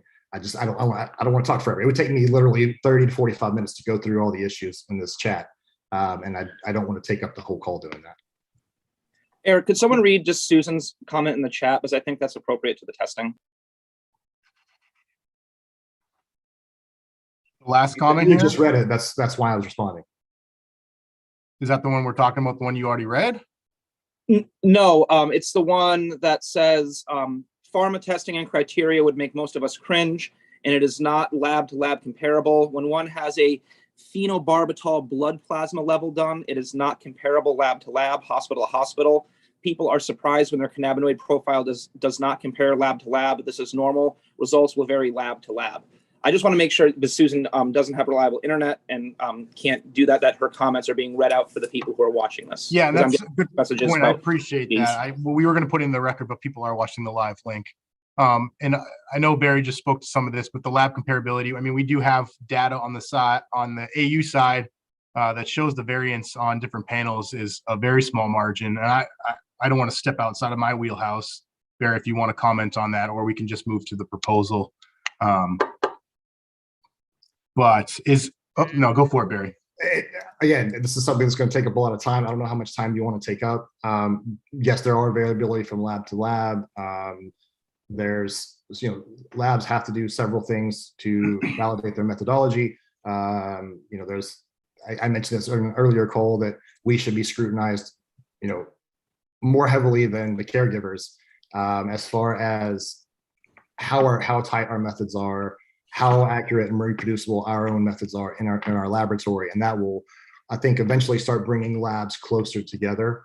The higher level that we put restrictions and oversight, and you know, proficiency testing, round robin testing, blind testing on laboratories, I think you'll start to see that lab to lab variability start to decrease. Because, you know, currently, you know, I come from the clinical, I worked in the clinical market for a long time, and then in pharmaceutical as well under FDA regulation. And I can tell you that there's very little lab to lab variability allowed in anything that's regulated under the FDA.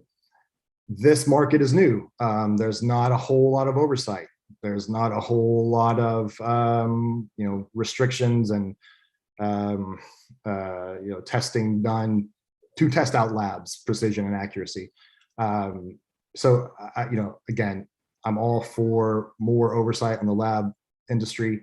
And I would be happy to help and happy to be part of any work group that's necessary to come up with tools to, you know, kind of move that range closer from lab to lab. Thank you. Michelle, I see your hands up. I know we probably need to move on, but I just want to point out once again that for me, a larger concern, and I don't have like very strong opinions of yes, we need to mandate testing. No, we don't need to mandate testing. I can kind of see both sides. On the other hand, I'm probably leaning more toward, I'm a little bit frightened of what mandates could look like, because, and I value testing very, very much. And I respect and value science and evidence. My bigger concern is, again, do we have like industry-wide standards about, do we have enough evidence to say, these are the cutoffs and these are the concerns if you are smoking this, or if you are using this as, you know, if you were taking this as a tincture and it also, you know, I don't know a lot about toxicology, but I do know the dose makes the poison. So it's like, are you taking 2 drops of a tincture sublingually per day? Or are you a cancer patient who's taking a full gram of, you know, So these things matter. And if we try to like make a one size fits all requirement standard without a lot of evidence to back it up, my real concern is that with the best of intentions, it could be done in a way that is not really based on good data that could negatively impact people who need to access something that now has become more expensive, less available. I'm not, again, not making the point that we shouldn't do this, or just that I'd like to see it done in a very thoughtful way of what are the problems we're trying to avoid? What can happen if people ingest XYZ? What is the way that they're ingesting it? You know what I mean? Like all of these things, because otherwise it's just, we're just doing something to say we did it. And that doesn't help anybody. Right. I mean, good points. And again, in line with both OMP's mission statement and the vision of this group, I think it behooves us, again, to protect patient and public health in general. A lot of this work has been done up front. If I polled every single caregiver and dispensary representative on this call, they're all going to say they test. But as soon as we talk about some type of required testing, it becomes a different conversation. So that's where we're trying to find that fine line between testing for those certain analyte types that we know exist and we see exist that would have the largest long-term or short-term public health effects. I mean, this is medicine and we're selling in a commercial way. We want to make sure we protect against those things. And I guess that dives right into the testing proposal, which I'll go into. And obviously, who's the potential registrant that's affected? That's a TBD. I think that's going to come with conversations that we have in between this meeting and next meeting. We're going to have to push some of this stuff into our 6th meeting because of this conversation, but I didn't want to cut it off because I thought it was good. But I mean, I just want to add, oh, I'm so sorry, Eric. I was just piggybacking on your comment. To me, it's more like a supplement. You know, maybe we're splitting hairs, but like supplements are not regulated in the same way. Supplements are kind of a buyer beware market.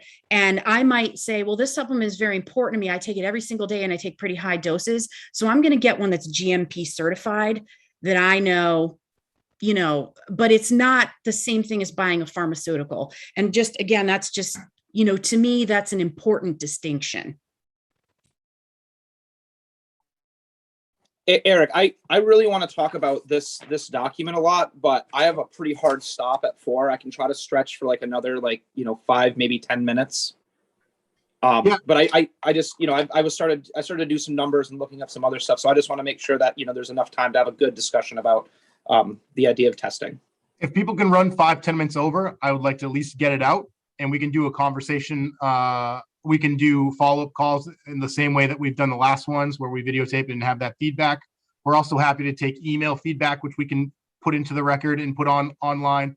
So we can do it a number of different ways, considering we still have a lot of conversations for, well, what was supposed to happen today and in our 6th meeting, our 5th meeting, excuse me. But again, what's tested, final form testing. So before it goes to the patient, different than what's an AU upon transfer. So I think that streamlines it there.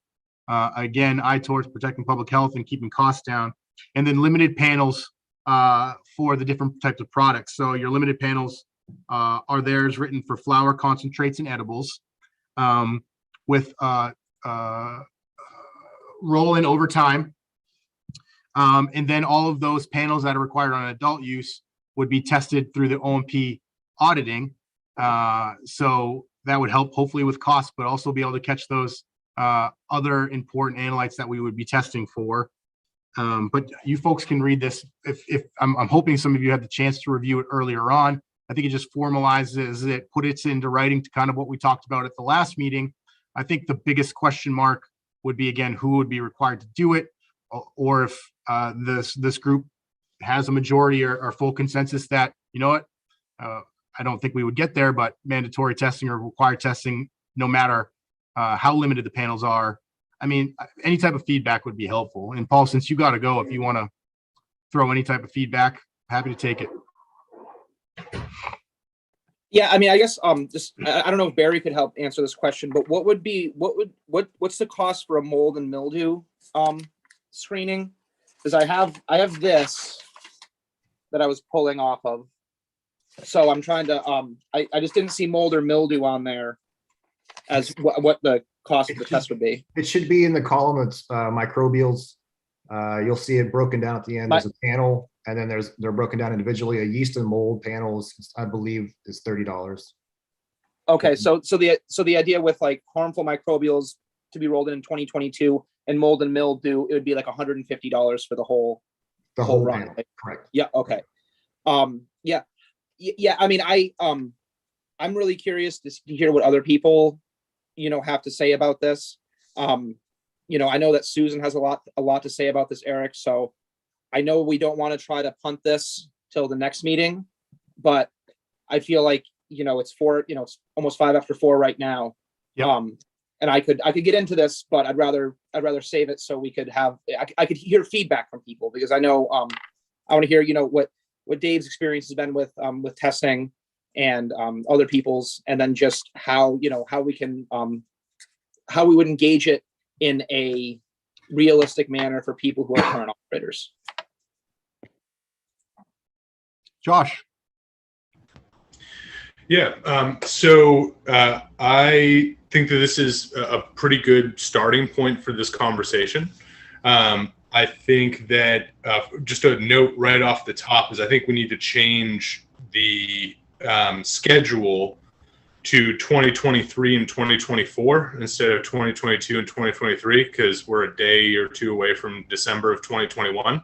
And the whole purpose of breaking this out over a couple of years is so that people who are facing a new requirement can diffuse those costs over a couple of years and it's not hitting them all at once. So I think that'd be an important thing to do. Obviously, we got to figure out who this applies to. And then I think, even though there's also more to figure out on the audit side, I want to commend the department for being willing to take that step, because that's a bunch of work, and it's something that I think should make it easier for more current operators to be able to make this work or to stomach this if the department is splitting part of that burden. It's a good faith effort. So Appreciate that. Thank you. And being respectful of everybody's time. It is 4:02. So I guess we can wrap this up. We can take email feedback on the testing proposal, which I can then share with the group. We can also bring it up at our next meeting and talk about it to see if we can't get any path forward. But we also have, to Paul's point, there are topics that are going to have to do with the regulations that also need, or the rule that need to be discussed. So we'll have an action-packed fifth meeting, and we also need time to talk about what the work product is going to look like and what will be in that. So we might be able to make that work in the fifth meeting, or we might have to do it via email exchange, but we'll talk about a way to make it work for the entire group, a way that everybody's happy with that end product and the way that it's given to the legislature at that point. Does anybody have anything that they want to share before we close this meeting, understanding the next meeting will be testing proposal and some of these lingering issues that we need to get to, at least have the conversation on the record. We can report back any types of findings, even if they don't come with any type of consensus. Dave. Just real quick, I think it's, as we tackle all these topics, I do think it's very important that we start fresh. Like there is no, and again, kind of circling back to a comment made earlier, that we're not starting from the AU side of things, right? We're starting from a side of a group of panelists who are, in this work group to try to move the medical marijuana program forward. And so I think it's just really important as we do this, to make sure that we're thinking about it from that standpoint, how it affects everybody, and at the end of the day, how it affects the patients. And so I just want to make sure that that's on the record, that this really needs to be driven from that perspective and not from the other side. Thank you. Great. And then question. Oh, yeah, fire away. Sorry. When you said testing proposal, did you mean that it's going to be fleshed out a little bit in an email? For example, here are the things that we may be requiring for testing. Here are the people that it would apply to. Here is an approximate cost, like those types of details, or not that granular? You should have that. So the testing proposal, you can't see, it's fuzzed out. We sent around, and it's also can be read in tandem with what Barry and his group have sent around as far as costs are concerned. Okay, I'm so sorry. My son has been having like 200 seizures a day. It's been a nightmare. So, and we were just in the hospital last week. So I'm not caught up with that. Thank you. Totally understandable. It's there and we can send it to you again to make sure that it's top of your inbox. So before we wrap up this meeting, obviously this was a much more free-flowing meeting. I thought it was a lot of good conversation and a lot for us to consider, review, go back with, and find structure for our next meeting. Does anybody have any topics that they want to make sure that we can get to in our 5th meeting? I think it's next week or 2 weeks. Next week, 2 weeks. Catherine, mute. You're on mute. Damn mute button. I'm getting calls from some caregivers with concerns about the online application process not functioning as intended. And so I don't know if there's anything that we can bring attention to, meaning like they fill out their application, they have to send in their background check fee separately, then they send in a different check for the designation of whatever level they're picking, and like the background check fee is not being attached to the proper caregiver or employee. We ourselves here at this office had an issue, as well as other people coming in calling about it. So slightly different concerns. Yeah, it just sounds like the new process and the step-by-step process. The new process is on the website, and we attach the 2 different payments to make sure that we're not collecting money for people that end up getting rejected and having no mechanism to refund. So same, I'm happy to talk to you about it offline, but we do have the step-by-step instructions of how to go through that process. It was meant to make it easier for people. And Unfortunately it's not, because like checks are getting lost or attached to the wrong people. First we're heard of it. Have you talked to the we can have this conversation offline. Yep. Okay. Anything? Just one of the things is, anything that your office can substantially provide, and where you plan to go with the rules, because I feel like that would give us the best ability to give you feedback of whether you're on the right track or whether we feel like there's going to be a significant issue. Because ideally, I would love for us to all hold hands, sing Kumbaya, and tell the Veteran and Legal Affairs Committee that we're ready to move forward with an improved program. Yeah, and we had planned to do that. Obviously, we didn't have the chance to talk about a lot of sections of what a potential rule may look like, but I think high level, we can have some type of document prepared for us to go over. Understanding that still some of the topics haven't passed yet, but I think we can definitely have that. Good flag.